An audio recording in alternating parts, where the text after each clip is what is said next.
With the nip out there. Oh wow, you're gonna do a quick tag? Let's see. Let's see.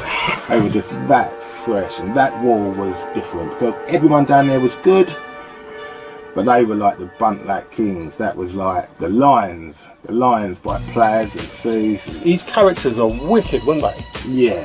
Yeah, people travelled far and wide to come and see Mo's work. Just like, damn, and I realised I was like 4 or 5 years late, like, and I was like, this has got to be sorted.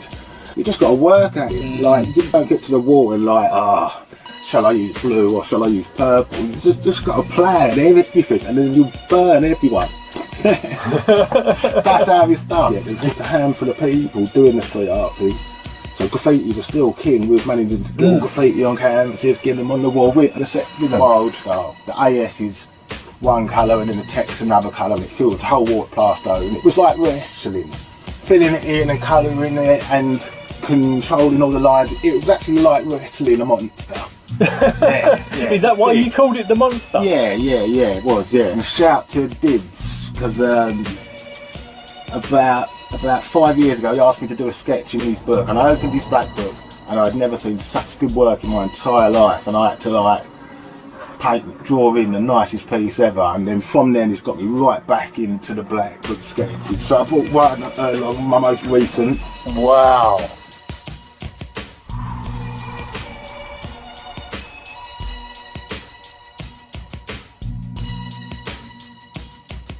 And on this week's show we have someone who lives and breathes graff, who caught the fever at an early age, who battered many targets back in the day. The streets of London was like his art canvas, and was like a lion who could not be tamed, who reps the legendary crews like the Nasty Boys TNB. We have from South East London, my ends, the one and only beast from the South East. We got ASTEK in the back. Yes. Okay, how you doing, man? I'm good, Steve.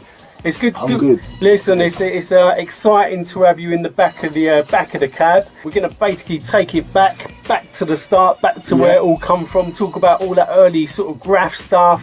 You know, the writing, the South East London buses, and basically anyone watching this, share this around the socials, subscribe to this channel, because what you're about to hear is going to be very historical. And also, the end of the interview, we're going to be basically doing like a historical photo timeline with ASTEK's work.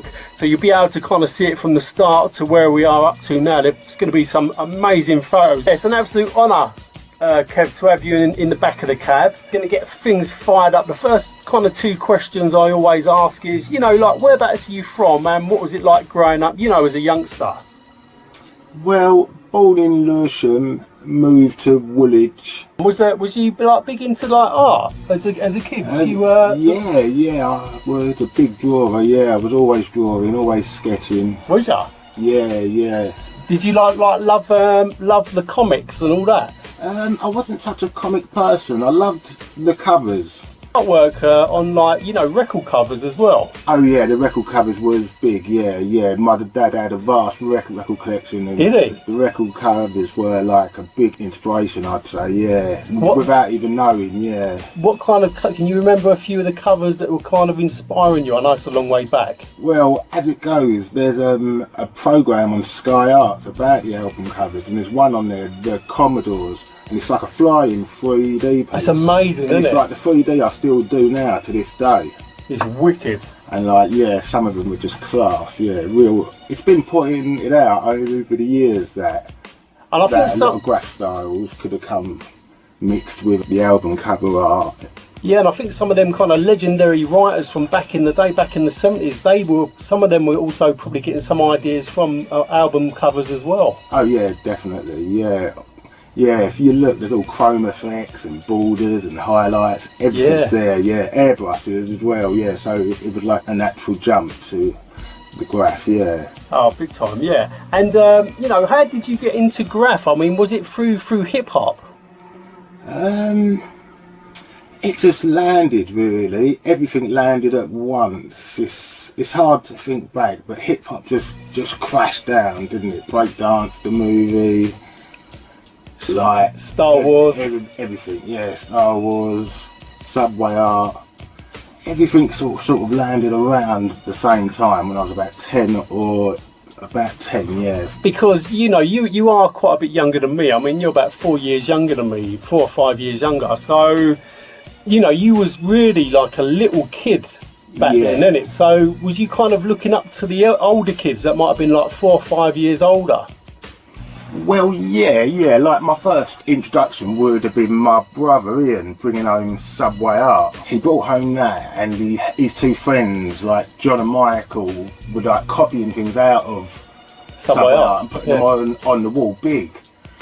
And I was watching them and that, and it was good. Like, for instance, John did the CIA piece, and he put it up big and that, and I thought it was great, but I kind of knew it was wrong. I was like, you meant to like take a bit of inspiration. Like, he was like looking around at like the young me being like sort of cheating, but like I still wanted to be in the crew and be involved. So I was like, can I be in crew? And he was like, oh, you've got to like do a piece and show us it. So I was like, yeah, sweet. So I went home that day or night.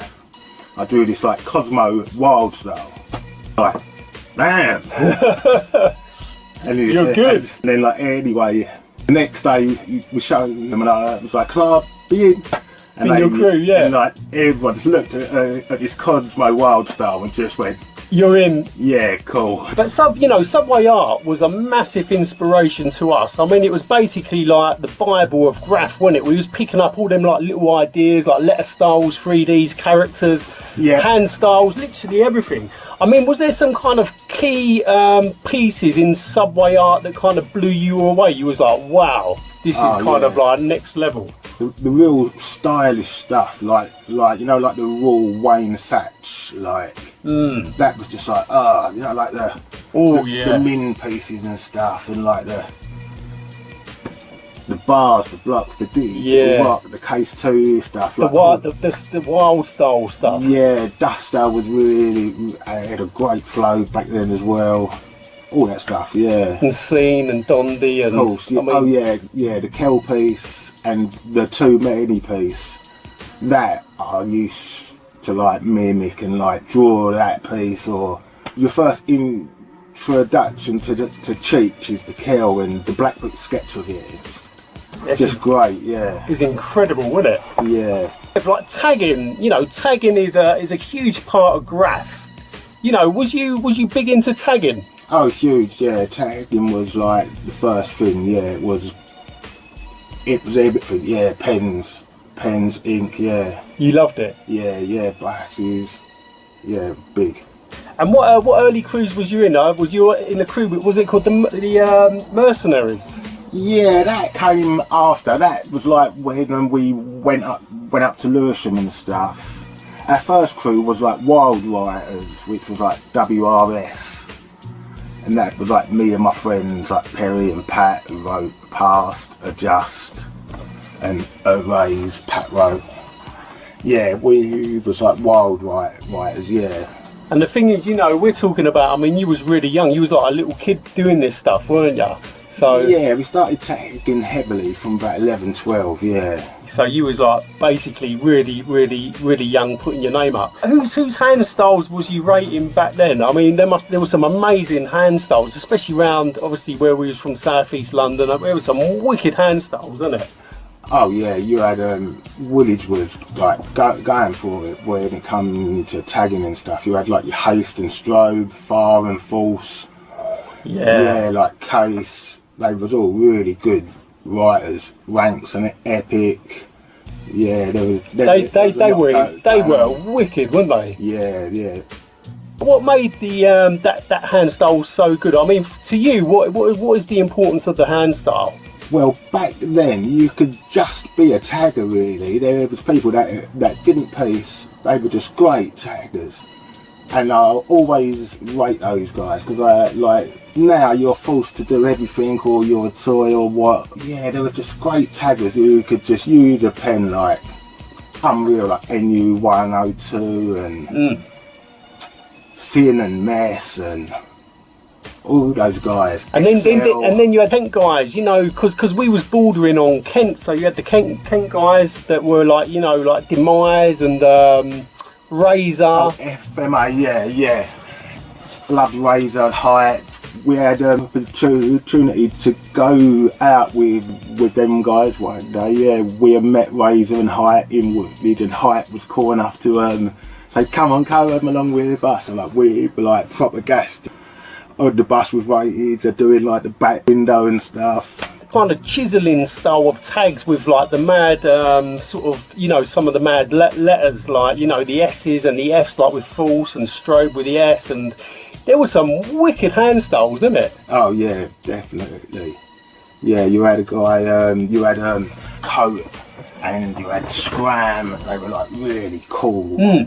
Cool styles, yeah. The South East London buses, they got obliterated. They had such a caning, you know, you couldn't really see out the windows. It was like there were so many tags on the bus that are, you know, you go on the upstairs of the bus and it was like there was no sunlight. It was like blacked out. No, it was like a tint, yeah. like you couldn't see out the windows, could you? And you had all these wicked, like, you know, hand styles. Literally, the bus was covered in it, like the seats, the side panels, like literally top to bottom. It was hammered, wasn't it? Yeah. Can you kind of tell me the importance of the, you know, the South East London bus scene? Well, as everyone knows, we didn't have the tube what come into our part, so like we kind of like bombed the buses more. So yeah, you're right. There was no tube network, so basically it was really the buses were our kind of our playground, innit? I mean, yeah, and like the bus routes, Kev, were a bit like the train, like so you got the Circle Line, the Met Line, and all that. We had the bus routes. So there were certain buses that would get really hit, innit? Yeah. What can you remember some of the buses? Well, for me, being from Woolwich, you had to hit the buses that went to the cool places, basically Catford buses. Yeah. The 54s, the 75s. Like all day would be in them. The others were good, 53s, 122s. But yeah, I loved the Catford buses. And then yeah, eventually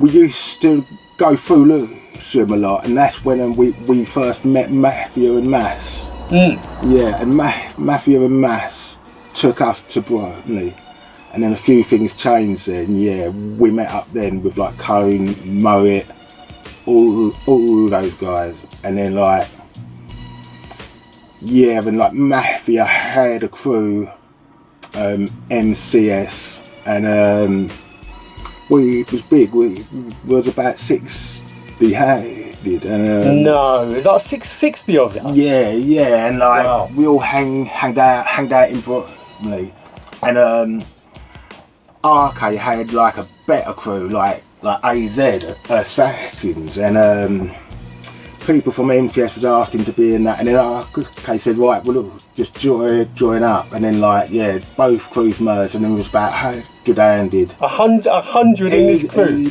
Easily, yeah, and everyone would meet up at Bromley outside like the MacD's, and a bus would pull up, everyone would board the bus at the same time, back doors, front doors, it just came nothing bus, you know, like bus jams, yeah. And yeah, that went on for weeks. It was just getting crazier and crazier. We'd go up to Bromley. We'd get trains from like Bromley to Chatham to just like rob pens and ink and meet up with other writers riding around like hooligans. And yeah, that it lasted about 2 to 3 weeks because it was so mad it had to be stopped. And yeah, so did it all start to come to a bit of a stop? All got a bit on top? Well, yeah, it was all on the bus in Bromley, coming to a halt. The bus, riot vans everywhere, and everyone's just scattered off and run. And my two friends went and I quickly thought, and I went, no, sit it down and let everyone else run.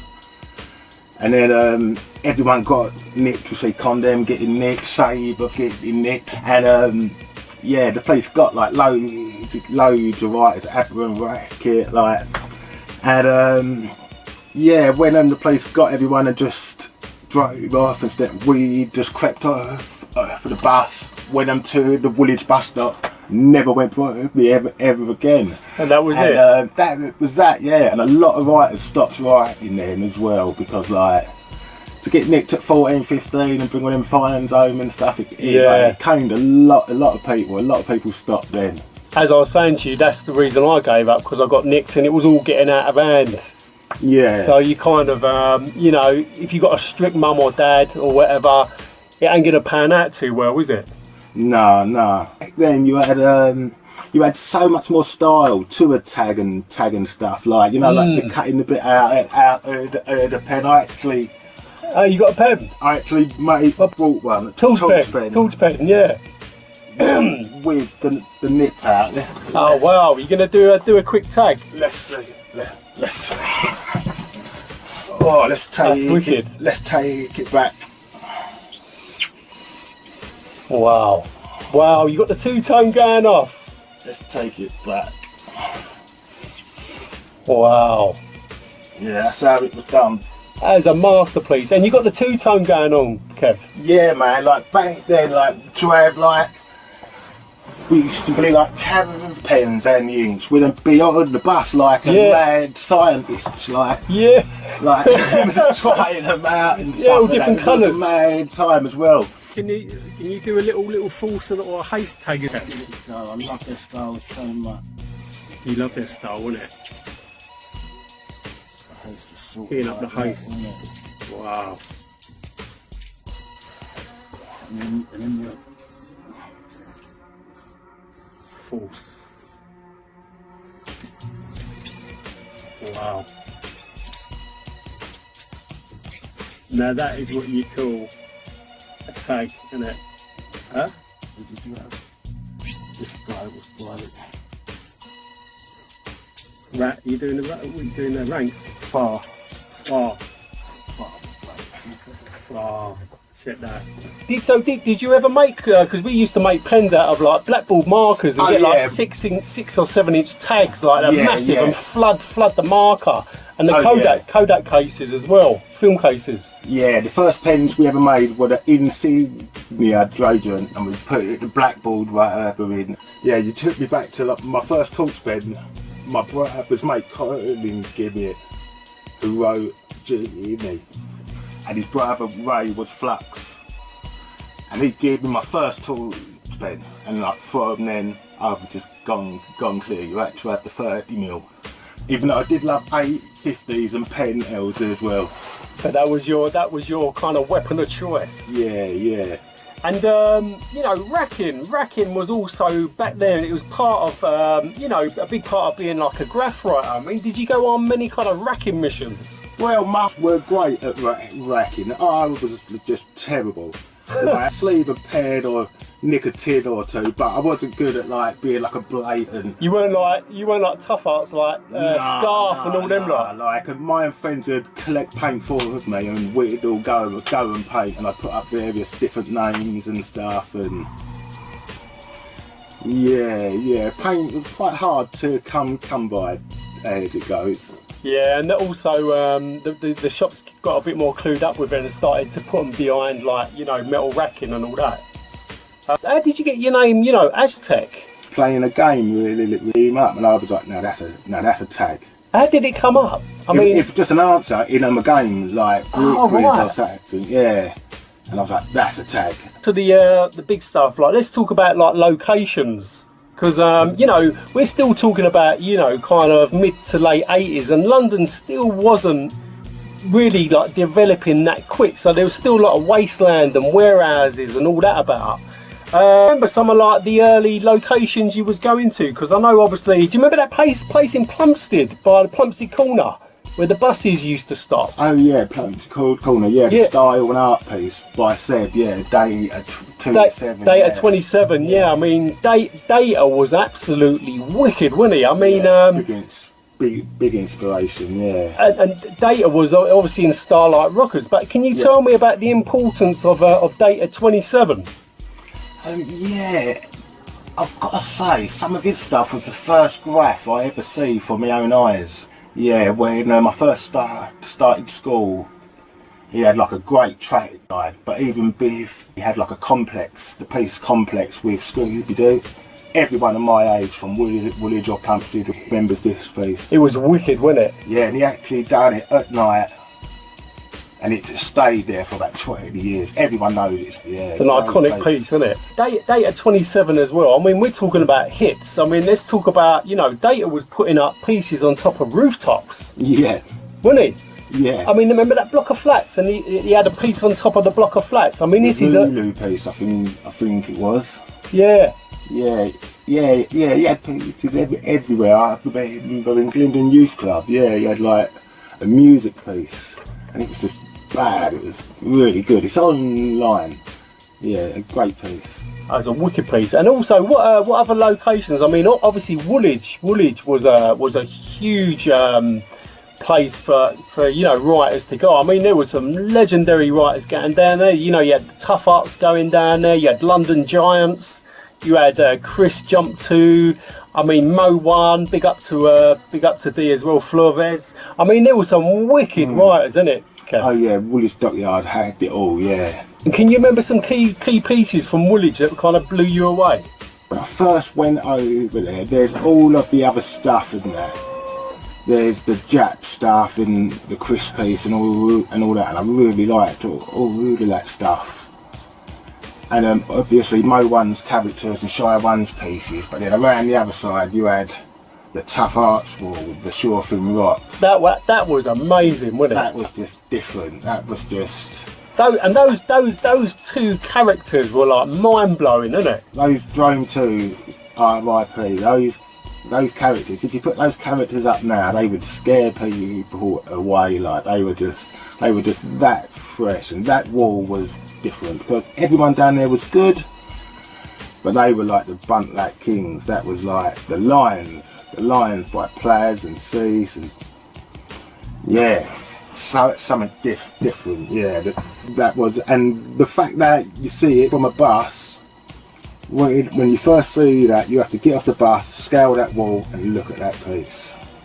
It was something different, and still is to this day. Yeah. And the piece was huge as well. You know, if you had satellites back then, you would be able to see that from space, isn't it? The thing was massive, wasn't it? Yeah, it was. Yeah.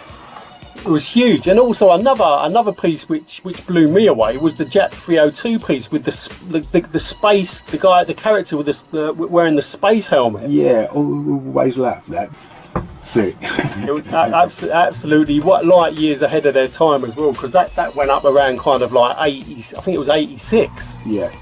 So this is still when things are, you know, still not hugely advanced, and the paint wasn't even that great, was it? So for what they was coming out with the tools that they had, was inspirational. Mo 1 was an absolute genius. Like, he did use Buntlack, but he also used all of the car paint. There was times he had Buntlack, times he was using car paint, and he could make the car paint look like Buntlack. Oh really? Yeah, there were certain colours and stuff. He was skilled. Yeah. I mean, Mo 1's his characters are wicked, weren't they? Yeah. People travelled far and wide to come and see Mo's work, didn't they? Yeah, no, he was an absolute beast. And also another important location as well was the Old Kent Road warehouse, where the old post office was. That cash piece, and how good was that? Mind blowing. One of my favourite pieces ever, yeah. Is it really? Yeah. Big shout out to Cash and Scarf and all C's and all them guys, because they, and obviously rest in peace to Jerome 2, because Jerome 2, man, you know, his characters, I mean, how good was Jerome's characters? Beautiful, yeah, he was very, very good, very before his time.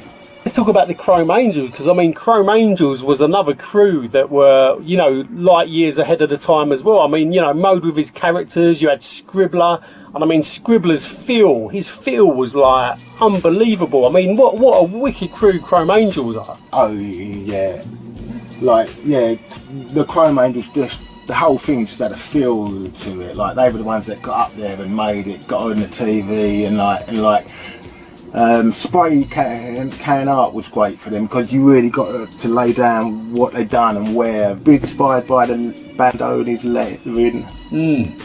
Definitely still am now. Did you ever get to see the Earth's Edge? Oh yeah, we used to visit the Earth's Edge on a weekly basis. As soon as Fakin art come out, and it showed you the Westway. The next day we was there. State of art, absolutely wicked. Yeah. The said we used to just visit it every week and just look at it. Then like a piece that didn't last as long, Fireman Doze did do a staying power piece. Just there to the left of it, and that was equally as powerful and strong. You know what I mean? It was a serious piece. The Westway around 86, 87, that place was just like mind blowing as well. I mean, what a location to look at graff. You know, underneath a flyover with all these wicked pieces. I mean, you know, there were some incredible pieces under there. Was there some certain pieces under that Westway that you was like, wow?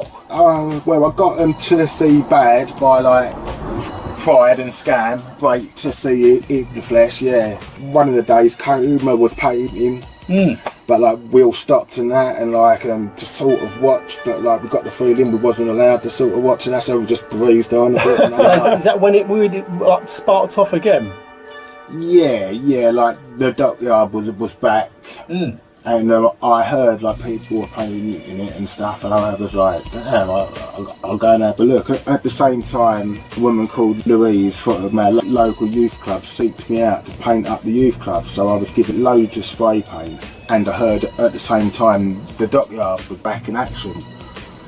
So I went down, and there was all pieces by like Ruff and Stylo and that, and like pieces by like, who I knew from before but never met or anything, and I was just like damn, and I realised I was like 4 or 5 years late, like, and I was like, this has got to be sorted, and I was just back instantly, and I was just hammering away 95, 96, 97, and like 98 I kind of really like made the mark. It was beginning to really kind of pick up. Yeah, the scene was back better than ever. By the end of '89, I was really lost when it comes to graff. Really, I was just like, what the like done all that stuff, and it just went, and I just wanted to do it. It was like walking around with something missing. But like it was meant to be like. Being a writer of that first era, I was too young to get the paint. I was too young to do the big pieces and stuff. So it all worked out right. I was supposed to come back in '95 and do what I did. Is that when you kind of really started getting like, you know, a name for yourself? Oh yeah, by '98 I was getting like the maddest feedback and the craziest feedback, which I wasn't chasing. I was just trying to complete what I didn't complete a religion, you know. Yeah, and I was like patching out them styles 2 pieces a week and just hammering it until I got it right. I mean, you literally lived and breathed graff, don't you? Yeah. You wake up in the morning and just literally you know, come up with an idea and. Yeah, like graph's always going on. You're always thinking about what can I put on a mat, what can I put on the wall, and another style, or yeah, it's in mind quite often. Yeah, it must drive you mad sometimes. Like wake up in the night and think, oh yeah, let's try that. Yeah, everyone that's been doing it as long as I have, it does drive you a bit mad. Yeah. So coming towards like the end of the 90s, I mean, was there other things popping off as well? I mean, where was you going? Was you going any other like areas painting up? I painted the dockyard solely until it went, and I think I actually did the last piece in there. And when I closed it down and started the building, it's like, okay, travel back to Grove Park, which was a great place. I had done it before. And Tough Arts and all them had painted it? Yeah, and then like so I started to paint up there in say 97. And then a great vibe was building up from that Hall of Fame. Things were starting to change in that. You didn't have to like get beaten up and chased around to like do a bit of graffiti and stuff. It started to nice up and that. You could be more relaxed. Yeah, you could paint up Grove Park on a Saturday. Someone would have music playing, people would be up there watching. Yeah, it was good. Yeah, it was a good time to be involved in graff. Yeah. Actually, because you're right, thinking about it now, going back to the late 80s and that, it was quite rough, wasn't it? I mean, you had to be a bit kind of careful sometimes because you know you could have got draped. Oh yeah, one of the days we went to Westbourne Park, we got chased from Westbourne Park to Shepherd's Bush. They just kept coming, you know what I mean? And you kept running? It was a bit mad, yeah. But you know, a lot of London was quite like that, innit? I mean, it's quite edgy at the time, wasn't it? Yeah, London was so like rough and that. There's writers that sort of made a comeback in recent years, saw it so freely now, thought, oh, so this, I liked it. but no, to be part of the new wave wasn't the way it was. Yeah. Your time had come to kind of to do what you was doing, and coming in with like the start of the wild style styles. Yeah, when I come back in '95, there was a lot to learn. There was a lot to catch up with and that. And Graffitism magazine was already out, so I got a couple of issues of that, and that blew me away. That the magazine had been formed. I'm looking through it and stuff.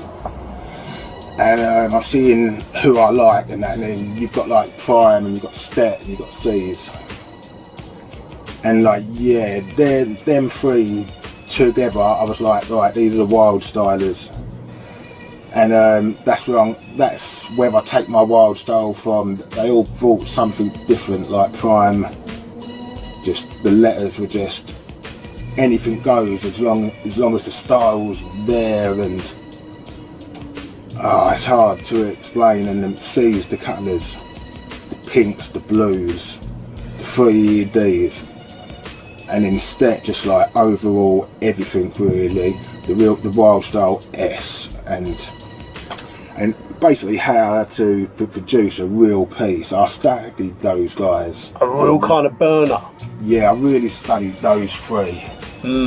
And produced the wild styles which I produced, the vision which I had in my head from a kid almost. But like, if I was inspired by anyone to do those pieces, it would have been those three. Yeah. Yeah. Because you really did take it to another level. Yeah. The wild style thing is, over the years, it's been quite nice. Like, I've been overseas and I've had compliments like, you're the only person, you're ASTEK, the wild styler from the UK, and like everyone knew who I was. Like, my first jam I went to in like 2001 at Urban Dream. Like, I told them, like, right, it's from over there who I was, and it was all touched each other saying dick. Where was that? Belgium. Oh, in Belgium? Yeah, and everyone knew who I was, which was like great. Does it make you feel a little bit like a rock star? Well, no, it just made me feel like people saw what I was doing. They appreciated what you was doing. Yeah, like, and being in graffitism for the first time. Like my dad always wondered what I was doing, like, sort of thing. And then you got to get a piece in graffitism. Like, now people are just like, oh, graffiti's there. But back then, that's all there was, and that you got a piece in graffitism. It was like being on front page of like the Vogue magazine or something. It's like, your name was up there in lights. Yeah. And it gives substance to what you were doing and stuff. Yeah. So let's talk a little bit about events. I mean, there's some key events that were really kind of popping off back in the early 2000s. That was kind of like the start of the events for me, yeah. And I always liked the fact that there was like graffiti events, obviously, but it was always attached to music, attached to some sort of gig like urban games and things like that. I think I was definitely one of the first people to just organise just a jam, just people get together and paint. Did ya? Yeah. Where was that? At Plasto, and I called it Jam 'em In. Jam 'em In? Yeah, and we had to start at the wall. I think 35 people crammed onto that wall. Wow. And that was like 2003, and like no music, no money involved. Everyone just come, have a drink, and had to just follow the rules and cram all the pieces up. The pieces are online. Loads of people came. What you organised that? Yeah, a real simple thing to organise. But then jumping forward in 2005, I've done it big and properly in Stockwell. And 70 people painted a colour-coded piece in Stockwell. All pieces blue, all characters orange. Tizer, Adam Neat, done the characters.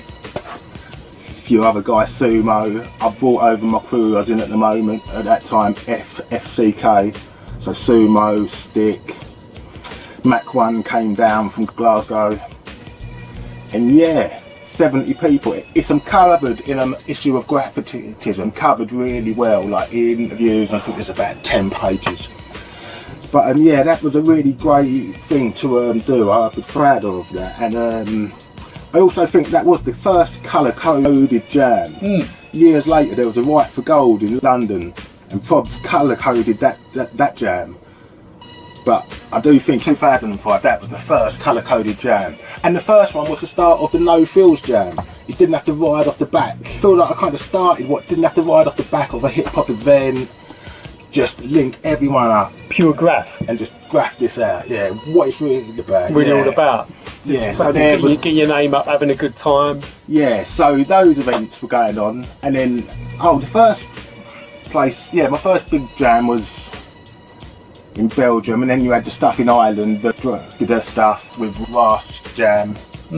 It was really nice to be invited over there a few times. Like Urban Games or? Oh yeah, Urban Games. Yeah, Urban Games was a great one. I had to sort of like just go there and asked if I could paint. I wasn't invited, and I was like, oh yeah, okay. I used my own paint. The following year, I got the invite. That's the way you've got to do it. You can't. People think, but like. Yeah, and that put me on a circuit to doing those little events and meeting those certain people, which I like. To some people it might just be this, it might just be that, but I still get feedback to this day to like a kid who's like 30 now, they'd be like, yeah, I come up to you with my mum and dad. Like I first met Moody at Urban Games. Yeah, it was good events. It was in Clapham, the heart of Graff in London, you know. Oh, was it? Yeah. It was good events, yeah. I'm gutted because I missed out on all that. So yeah, the break-in there was something else as well. Yeah, no one painted with me there as well at Urban Games. Yeah. You got any photographs of that? Yeah. Everything's there for that. Yeah, documented. Yeah. Yeah, I'll have to have a look. And also, remember, anyone watching this, at the end of the interview, we're going to be doing a timeline of photos, so don't go anywhere. Kev, also, you was doing workshops as well, wasn't you, in Greenwich? Oh yeah. Also, like graffiti workshops. Oh yeah. I first started it with Artful Dodger. Artful Dodger? Yeah, he done one in Woolwich, and I got to help out, and then from then I just took it on and did my own stuff. And it was a really big thing, the workshops. Yeah, I'd done it in Greenwich for about 10 years. Yeah, wow. That was weekly and during the holidays, all over as well. Which is really nice, because you know what you're doing, you're teaching the younger generation, you're giving them some kind of positivity, because there's nothing more positive than, you know, creating art or creating music or being creative. It's taken a lot of that kind of violence, you know, and negativity away from people. So what you was doing was really key for the community. Oh yeah. You was giving these, you know, young kids a positive outlook. Yeah, I was blowing up so much in that. Most of all of the youth work I did and the workshops I worked at, the kids used to ask for me, can we have ASTEK? So I had this long list of like youth organisations, all just wanted me specifically, no one else. And I'd turn up and everyone would be like, yo, it's ASTEK. Everyone would be really behaved and like everyone would toe the lines. The youth workers would be like, wow, these kids are just doing as they're told. Because they enjoyed it so much. Yeah. And the workshop thing was really important. Like half of young London come through my workshops, which I'm mad proud of as well. Like I was talking to someone the other day, War. He writes now, but years ago he wrote something else, and it ends on and that. And the CDS crew, mainly the Greenwich crew, they all came through my workshops in various ages, and like whether they come from the workshop or painted with me at Grove Park but like I kind of showed all those guys a little bit, you know, like. You gave them a little kind of taster, a little bit of direction. Yeah, like some of them used to come and knock for me, like, and I've done things for like people. I can't mention too many names because I don't want them saying like, oh, you never told me. But like people like Case would come and knock for me and say, oh, Kev, can you do it to the outline? And the South East crew and that. And I'm like, yeah, and then like the workshops and the various pieces. And then my style sort of like moulded into the Southeast London style. Like if you got a train from Woolwich to London, the track sides would be like all of like my style just moulded in there, and it was great to see. It was cool, you know. And some of the people that come through the workshops went on to be really good, famous writers, really well-known writers now. Touch with them. Yeah. So the other day, he ended me about one night. We finished the workshop about 8:30, and then I took him on a roadside and I was like scratching my head. Yeah, there was this road in Cholton, set back, and there was trees, and then a holding behind it, and I was like, oh yeah. And like, what? I showed him how to place a hit. Like, if you done this at 2 in the morning, everyone's getting nicked. If you done it in the day, everyone's getting nicked. So it's 8:30, still cars about, it's just got dark, the trees are there, we're just gonna go bang, we're just gonna throw a big chrome up each. And then like, I think Kist was there, a few other people were there, I think like Turfer may have been in there. I'm trying to think, but yeah, M said he didn't paint, he said he was just shocked, and he watched, and we all just went bang, threw up a piece each, no one got nicked, we never got chased, we just walked off. And like, yeah man, if you do the graph workshop, you've got to do it proper. You got to cover the angles, man. You taught them well. Yeah man, you got to cover them angles, and like the way to spot them over the wall hits when you can just paint, but then the bus is going to pull up and the whole bus is just like, what the fuck? Yeah. And the thing is, Kev, I mean, there's some amazing hitters out there now. I mean, you look at like 10 foot, and I think it's Helch. Oh yeah. I mean, you look at some of the reaches they're doing. It's like I was talking to, when I interviewed Chocky. Big shout out to Chocky as well, WRH. We was talking about, you know, 10 foot and all them, like the places they're reaching is unbelievable. Like they must be harnessed up. Yeah, like hanging off bridges. Yeah, some of the stuff they're doing and that, I really don't even know how they're doing it. How they get the neatness hanging over these buildings and all over that. Bridges and that, yeah. Neatness, I do not know. It's magic. You wrote a book as well called How to Draw Graffiti Style. Yeah, that was a really nice thing to do. It's definitely one of the best things I've ever done. It was like the 10 years of doing the workshops come to an end, and the book deal came to me, yeah. And I had to do loads of step-by-steps and stuff for the book to make it. But when it comes to the artwork, I had to use my life body of work, and it was great. Like, I didn't need anything else. It was all there, from the walls to canvas to airbrush clothing to Photoshop. So like, everything was there, and it's really nice to encapsulate it all in this book, and it became a bestseller. Did it really? Yeah, wow. It was translated into like God knows how many countries, and again I still get feedback on it now. You know, you're wicked at airbrushing. I mean, some of the things I've seen you do, and you've done me a few things as well, it's like, it's next level. I mean, how did you get into the airbrushing? What made you want to get into it? The airbrushing was kind of like, again, Mo 1 airbrushed.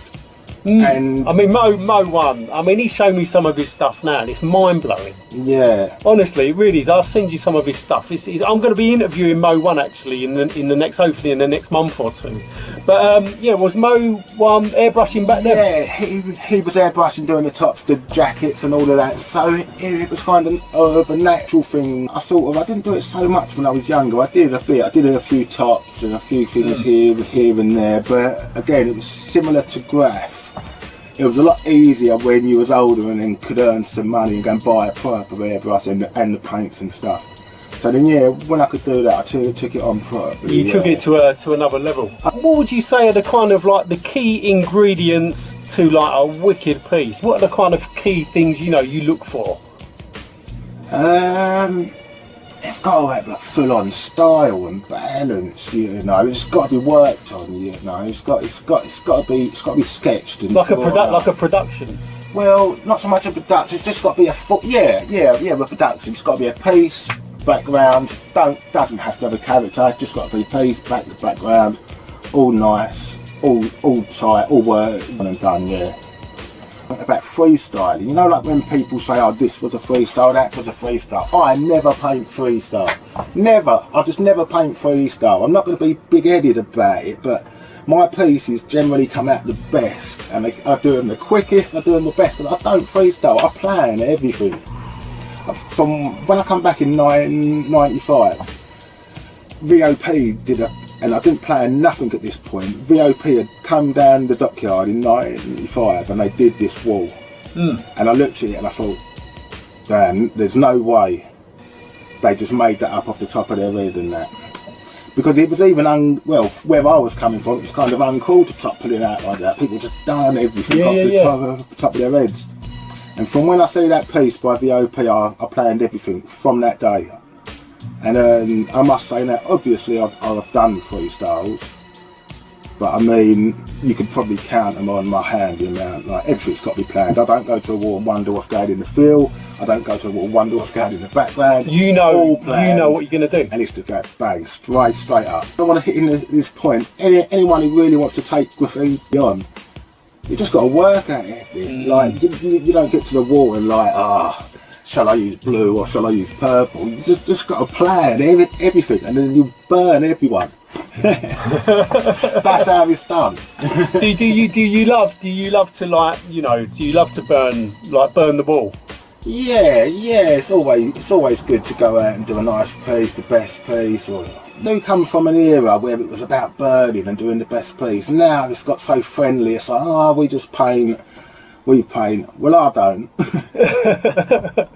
I'm there to do the best, man. Yeah. I'm there to just rock it down. And you've rocked it. Rocked it for many a year. And there always be someone else there who's battling as well. It may not be out in the open, but it'll be like, But it's all. But the thing is, it's all a lot of friendly banter as well. I mean, there's a lot of wicked writers and graffiti artists out there, you know, and with respect to all of them for, you know, doing their thing. Yeah. Easier nowadays as well, ASTEK, in terms of, you know, with the way the cans have changed. Now you've got cans which are made for graph, you've got different pressures, you've got different nozzles. Yeah. Would you say it's easier nowadays? I think it was around 2003 Montana dropped.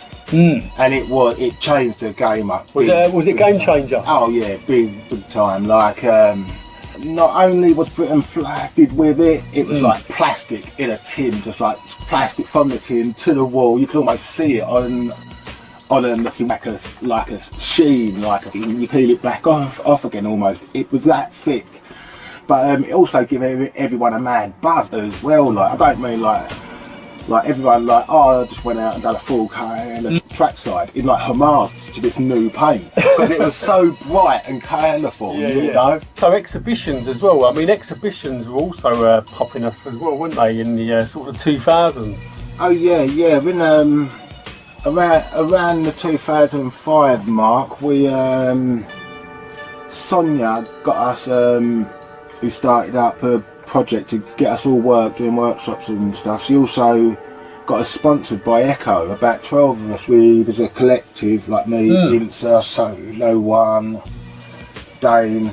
We got to do various bits of work across London, but we also done several exhibitions. Carhartt lent us their building at Seven Dials, Covent Garden. We done a big show there.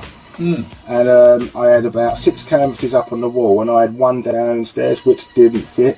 The owner from Carhartt bought all my work and all Ince's work, and I even sold the canvas from downstairs, And we was going around London taking over their derelict buildings, just like the street art thing did, but the street art thing hadn't quite broke yet. There was just a handful of people doing the street art thing. So graffiti was still king. We was managing to get graffiti on canvases, getting them on the wall with them. And Sonia and Tom done great things for us. Yeah, because when did the street art stuff really start to pop off then? Well, people were doing it, but it wasn't all loved and ruled and made graffiti a rude word like it is now. Graffiti was still doing it, you know. Like, if you go uptown now, there won't be an actual graffiti exhibition everywhere, but back then at this time, we were still running it. And at one stage, Sonia hooked up a job that was so big, she brought over Totem from USA, obviously, Darko Gore from France, a few other people, and we done a massive wall over in Merton, and like we all got paid for it and just done this big crazy, wicked wall. You know what I mean? It was a good time. Like a lot was going on. So let's quickly talk about the events in recent years. I mean, is there any kind of like big events that you absolutely love painting at? A few years back, Chrome and Black put on the Battle of Waterloo. Oh, was that Chrome and Black put that on? Yeah, which I took part in, and I'm very proud to have won that. Like, I went to that. That was wicked. Yeah, it was great. Like some say, like it was sort of mine and all that, but no way was it just mine. I got there at 10 o'clock. I had to just paint. I couldn't even stop to talk and just paint. Character, the piece, the background, the floor, the small character. And yeah, I won. Yeah, and it was a great honour to be judged by like Bosch, Zachy D, and PIC. It was a great honour, and it was a great thing to win. It was a great event. It was a real give back to the scene by Chrome and Black. That was. Other good ones. I got to go to Bremen with T-Kid, thanks to my friends Kine and Edo. Oh, big up to T-Kid, man. He's wicked. When I first got down with TNB, was in Bremen, Germany. That was a big one. It was real awesome for me to get down with T-Kid and TNB. Obviously subway art and spray can art. One of the first characters I ever stole and mimicked was a T-Kid character. So like, oh, was it? Yeah. So like 25 years later to be in TNB, and that was quite cool. It was quite nice. Yeah. And various jams in Glasgow. I've been up to Glasgow various times to paint with Pac-Me and Mac and As1. Like I'm down with Easy Riders crew with them guys. Like I don't get to go up there too often, but I've been up there 3 or 4 times. It's a great place. And what do you, obviously going back to the cruiser, I mean, some wicked crews about still now. I mean, crews like the DDS and all them. I mean, they're on fire, weren't they? Oh yeah. When I come back in 95, everything was so different. Like, there was like. People had been busy. Was there some key people that were getting busy? When I come back, Shine and Quest was out by then, and Rise, Shine and Quest had come down to Woolies Dockyard, and that was some of the first stuff I see alongside VOP and Rough and all that, and they were so good. Their can control and skills and that was so good. And Busk was one of the neat. His piece at Woolies Dockyard was so neat. I thought he'd just come out and glued it onto the wall. And like that was also the birth of the grey dot cap. The grey dot come out then. What's that? What's the grey dot cap? Well, the people call it various things, but when the first grey skinny cap come out, made by Lumit, I believe, like when the Molotov paint come out, they also made the first cap, and that was the birth of cutting back, because we had a perfect line. Or a perfect edge. Pieces were so neat and so tight, it was unreal, yeah. I mean, going back quickly about talking about your 3D. I mean, your 3D, man. I mean, it is off the hook, isn't it? Yeah, people really love my 3D stuff, but not so much in the UK, which I find really strange. Well, not strange. It's just the way it is. Like when I'm in Europe, I'm talking to people from Europe, they're like, the 3D is everything. But then in the UK, it's like, oh no, we're not really feeling the 3D, so what about your wild style and your 2D? So it's an interesting thing to see what people like, and that is kind of what's kept me doing all 3 styles, that people around the world are actually picking up on them 3 different styles going on all the time, you know. Do you ever go, do you ever get up to doing a piece and then like you get really frustrated with it because it's such a wild style, it's so technical. Does it ever blow your mind sometimes and you're thinking, I don't know how I'm going to get out of this to finish this to make it look wicked? So for everyone, you saying that. I've had every funny bit of feedback to produce my wild styles you could have. Like, I'll break it down, like, I was going to say, how do you break it down? I'll put up the maddest outline, 4 wild styles outlines up, start filling it in, getting it all filled in and stuff. People are walking past, talking to other writers, saying, oh, that's good. People look at me as if to say, geezers just lost it. And like, they'll even come back halfway through the day and they'll be like looking at me like I'm painting an absolute mess. And then when it's done, the outline's on, the border's on, everything's sorted out, people will come back and people will actually come up to me and say, mate, I actually thought you were just gonna bow, but that is something different. When I painted the piece I called The Monster in plaster in 1998, that was for me, I got to my point and I got across the wild style. It's a real wild style. The AS is one colour and then the text another colour, and it filled the whole wall with plaster, and it was like wrestling, filling it in and colouring it and controlling all the lines. It was actually like wrestling a monster. Yeah. Is that why you called it The Monster? Yeah, it was, yeah. And that piece was the groundbreaking London wild style piece. I was bona fide. I already was, but for me, I had done a vision which I've had in my head, you know. Have you got a photograph of that? Oh yeah. Can we put that in the historical montage? Oh yeah, definitely. When that went in graffitism as well, Prime put the lead up. But when I gave him the pictures of the monster, I gave him the build up, the outline, the fill in, and then all in steps. And when he put it in graffitism, he actually put all of the pictures in, so you could see the build up of the monster. Yeah. What did Prime run graffitism? Prime was one of the editors up until, say, my issue or the issue after me. Right. Like, yeah, people consider like up until basically why Prime was involved. It was a certain kind of mag. It was by writers for writers. When Prime left, it went a bit different. So Prime was like the backbone of it.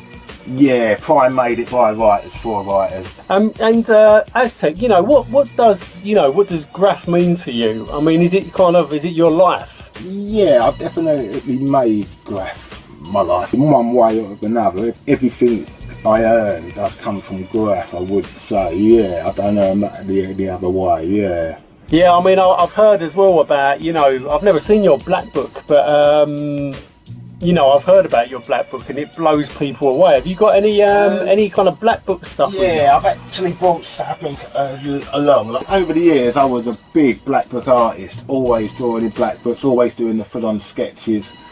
And a shout to Dibs, because about 5 years ago, he asked me to do a sketch in his book, and I opened his black book, and I'd never seen such good work in my entire life, and I had to like draw in the nicest piece ever, and then from then it's got me right back into the black book sketches. So I brought one along, my most recent. Wow.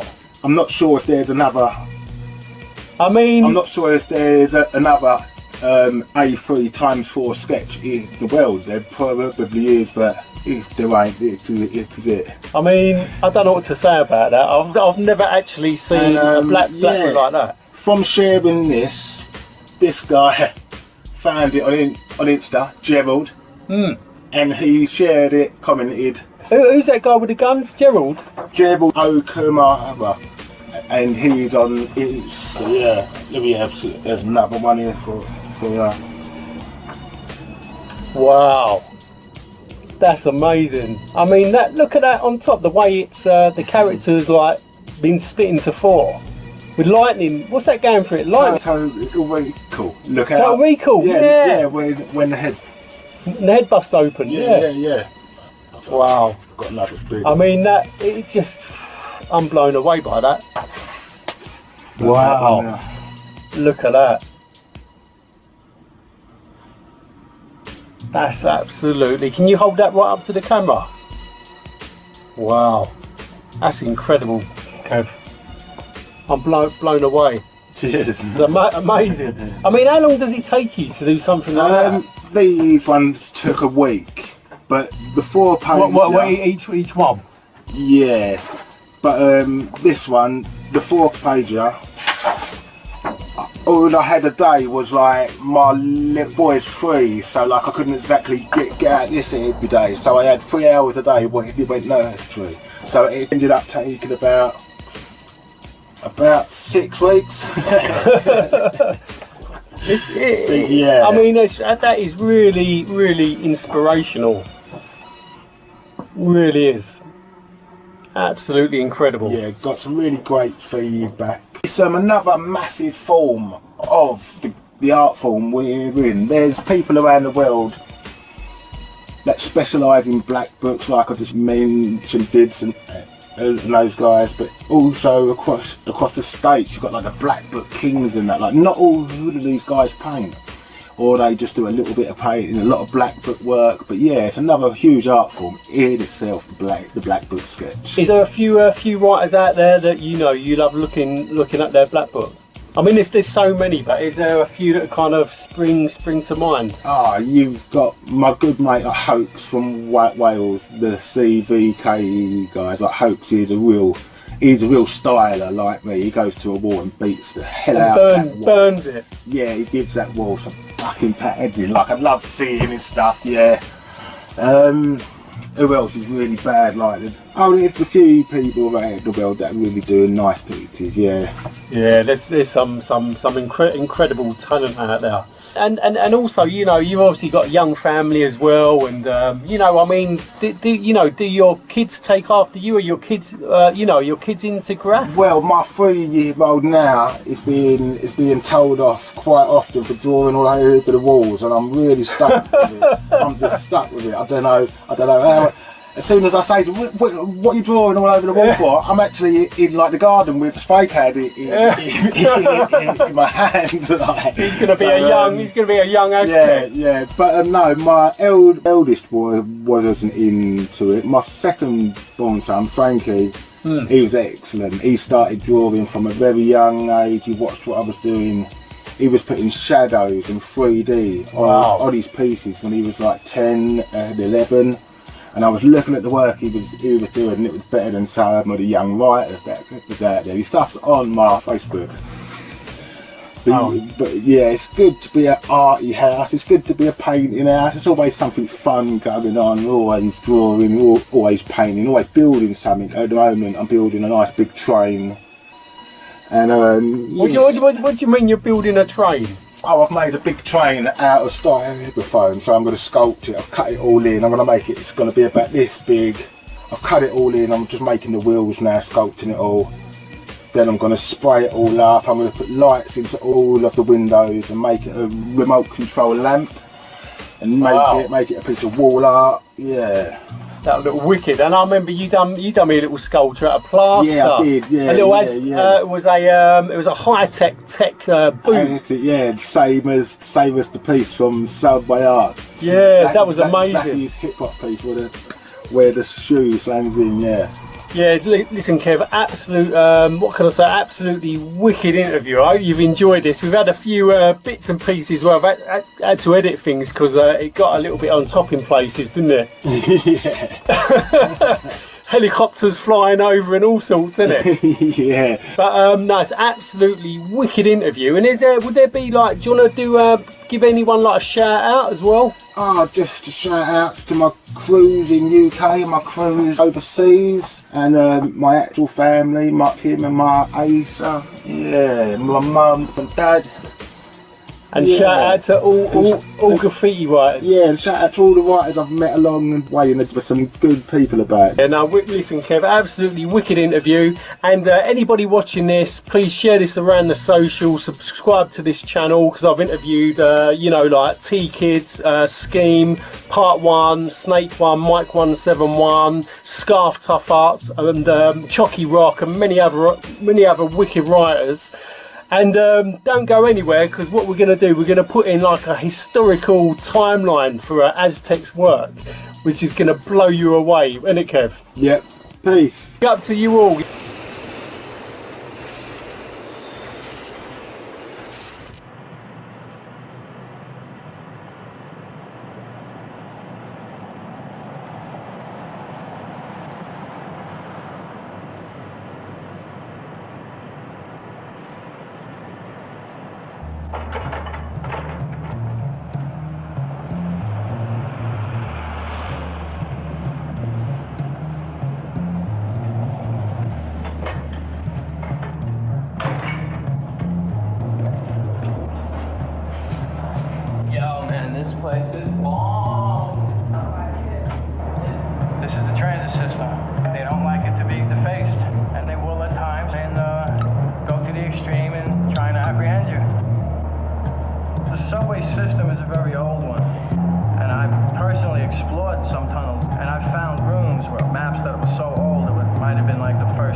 place is warm.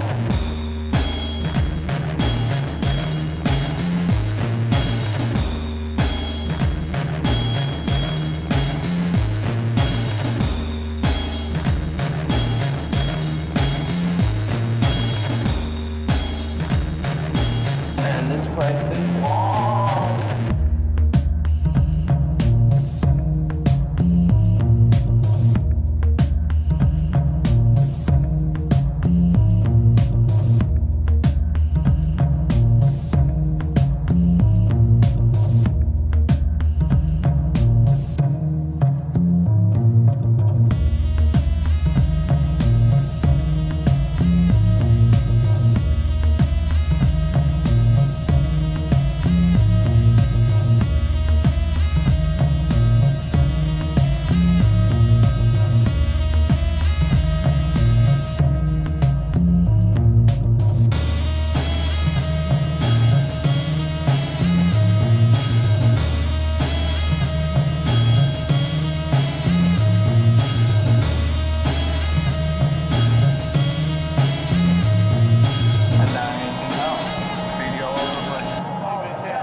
Years ago.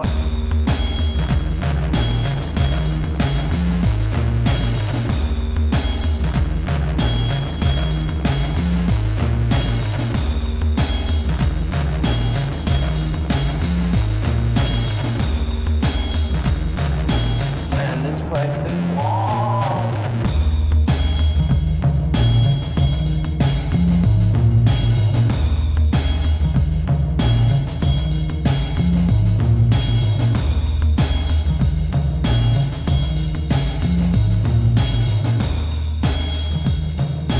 And this place is warm.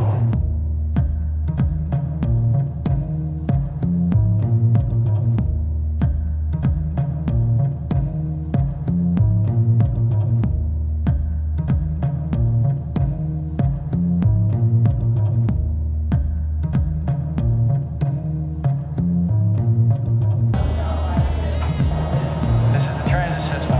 They don't like it to be defaced, and they will at times try and go to the extreme and trying to apprehend you. The subway system is a very old one, and I've personally explored some tunnels, and I've found ruins where maps that were so old it might have been like the first train line that New York City had. Call it what you want. Just a lot of rock, a lot of steel, tomb, dungeon, under the city.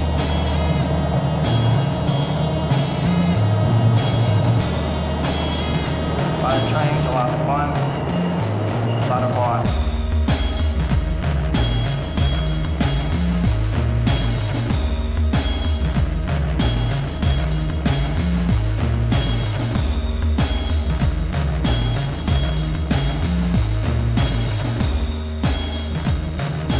And this place is bomb.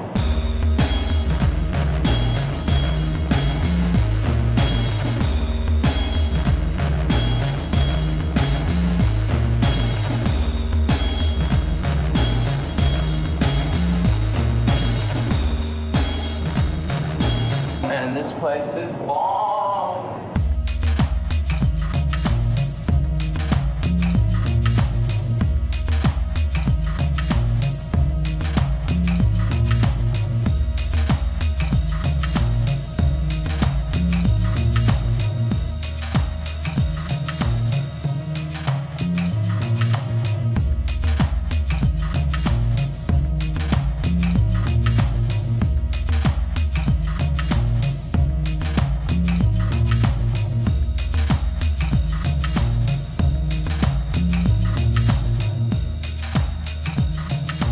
And this place is bomb.